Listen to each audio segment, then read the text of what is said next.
Let's make chicken and quinoa Mediterranean bowl. Now this recipe has helped me lose 3 kilos in a month. Not only this recipe is packed with nutritional food, it's only 442 calories but has 42 grams of protein.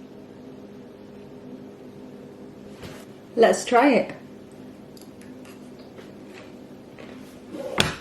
Start adding your chicken breast in a saucepan, followed by your spices and boiling water. Once you've done that, cook them until they're ready. Now, don't worry about measurements, ingredient and time. It's all going to be on my website, link in bio. Now, I like to add 2 different types of quinoa when making a salad, and I added some chicken broth as well with it just to give it a bit of a nice flavor.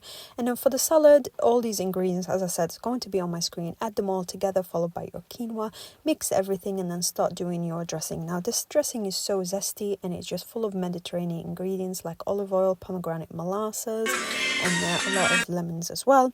Mix it all together and then add it on top of your salad, and then that's it. Once you've mixed it all together, it will last up to a week in the fridge, and it's super healthy and it's super filling and especially high in protein when you add those chicken. I hope you enjoyed this recipe. For all of you out there who are trying to lose weight but maintain high protein diet, also have really good food, this recipe is for you.